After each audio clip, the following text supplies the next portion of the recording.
समय की बात है, मुकुंदपुर में विधवा कमला अपनी बेटी इमली के साथ रहती थी और 3-4 घरों में मेहरी का काम करती थी। इमली अपनी माँ की बहुत लाडली बेटी थी, पर पढ़ाई से हमेशा जी चुराती थी। कमला के लाख समझाने पर भी वो पढ़ाई पर ध्यान नहीं देती थी। हरियो इमली, उठ जा, देख सूरज देवता सर पर चढ़ाए हैं। नहीं माँ, आज मैं स्कूल नहीं जाऊंगी, मेरा पेट बहुत दुख रहा है। वैसे भी आज इतवार है, तो उठ और जाकर मुंह धो ले, तब तक मैं चाय छानती हूँ। नहीं माँ, आज मैं बहुत देर तक सोऊंगी। नहीं बिटिया, कल दुर्गा अष्टमी है, तो आज काम ज्यादा है, तू भी चल मेरे साथ। इमली मुंह धोकर आती है और माँ के साथ बैठकर चाय पीती है। अब पेट दर्द कैसा है तेरा? पेट तो ठीक है, लेकिन मुझे अभी और सोना है। जल्दी कर, आज काम में मेरा हाथ बटाना। अरे माँ, वहाँ फिर से दुखने लगा तो सेठानी से बोलकर गोली दिलवा दूंगी, समझी? अब चल। दोनों सेठानी के घर पहुँचती हैं और काम में लग जाती हैं।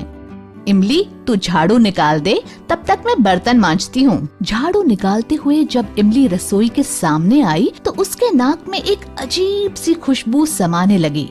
इमली ने बहुत कोशिश की कि वो आगे जाकर दूसरे कमरे में झाड़ू लगाए, पर वो खुशबू उसे बार बार अपनी तरफ खींच रही थी।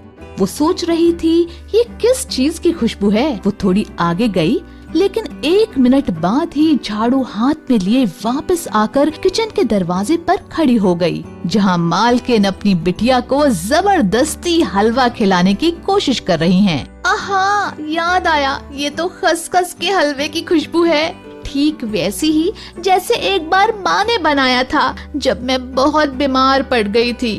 वाह, कितना स्वादिष्ट था वो। खसखस, मावा और देसी घी में तले हुए मेवे का स्वाद जीभ के साथ साथ आँखों में भी उतर आया। बर्तन की डलिया रसोई के अंदर रखने आई उसकी माँ ने उसकी ललचाई नजरों को समझ लिया और हाथ से झाड़ू छुटाकर दांत पीसते हुए कहा, स्वच्छ भारत अभियान वाली गाड़ी आ गई है, जाकर कचरा डाल कर आ। इमली ने बाकी घरों में भी माँ के साथ काम करवाया, पर हलवे की खुशबू और स्वाद उसके दिलो दिमाग पर छाई हुई थी। जब पूरा काम खत्म करके वो दोनों घर के लिए निकली तो इमली ने माँ का हाथ पकड़कर कहा, माँ, मुझे भी खसखस का हलवा खाना है। हाँ ठीक है, बनाऊंगी। कब बनाओगी माँ?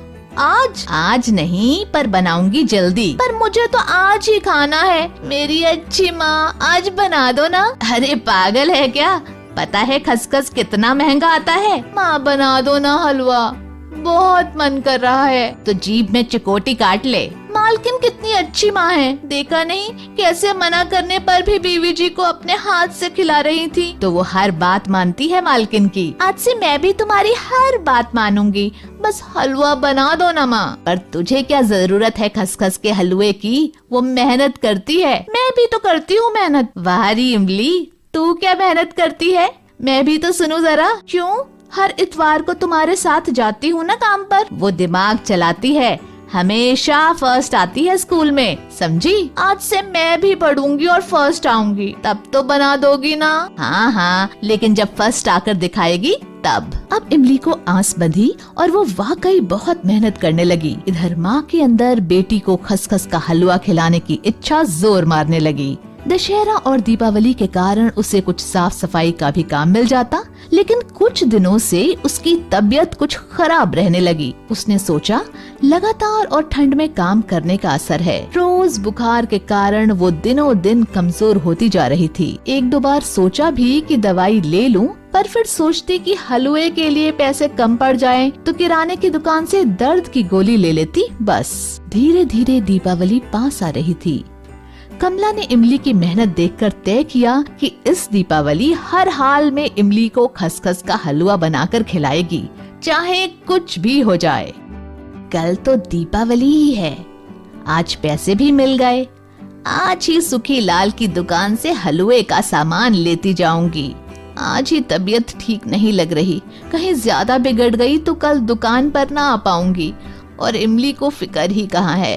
जैसे तैसे कमला सामान लेकर घर की तरफ चली, लेकिन पहुंचते ही चक्कर खाकर गिर पड़ी। माँ को गिरा हुआ देखकर इमली बुरी तरह घबरा गई।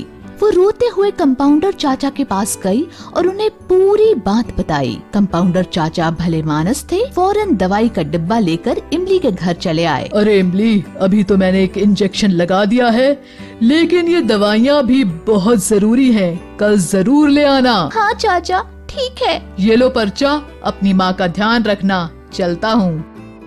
मेरे पास तो पैसे ही नहीं दवा के, कहाँ से लाऊंगी? दाल चावल के डिब्बे में देखती हूँ, शायद कुछ पैसे मिल जाएं। सोचते हुए इमली रसोई में जाती है, तभी उसके पैर से कुछ टकराता है। अरे ये क्या है? ओह, खसखस, काजू, बादाम, देसी घी, इलायची। ओह, अब समझी, माँ हलवा बनाने के लिए ये सामान लाई। वो सामान को छाती से लगाकर रोने लगी। मन में कुछ निश्चय कर वो जाकर माँ के पास सो गई। सुबह उसने चाय बनाई, माँ को दी और किराने का सामान लेकर लाला की दुकान पर गई और सब कुछ बताया। लाला ने बिना चिड़चिड़ाए सामान वापस ले लिया और इमली को पूरे पैसे दे दिए, जिनसे वो दवाई और फल खरीद लाई। मुझे बहुत दुख है इमली, मैं तुझे हलवा भी नहीं खिला पाई। माँ, मेरी प्यारी माँ, तुम कितनी अच्छी हो। अब नहीं खाना कोई हलवा वलुआ, बस तुम जल्दी से ठीक हो जाओ। तूने बड़ी मुश्किल से तो पढ़ना शुरू किया था। बीच में ही इमली बोल पड़ी, मैं अब भी बहुत अच्छी पढ़ूंगी माँ, और बड़ी होकर खूब बड़ी अफसर बनूंगी। तब तुम ढेर सारा खसखस का हलवा बनाना, तब मैं पेट भर कर खाऊंगी। उसके बाद इमली ने मन लगाकर मेहनत की और सच में बड़ी अधिकारी बनी। माँ, ये देखो, आज मैं अपनी पहली तनख्वाह से क्या लाई हूँ। अरे वाह, ये तो खसखस के हलवे का सामान है। दोनों गले लग गईं। सच्चे मन से किया गया प्रयास हमेशा सफल होता है।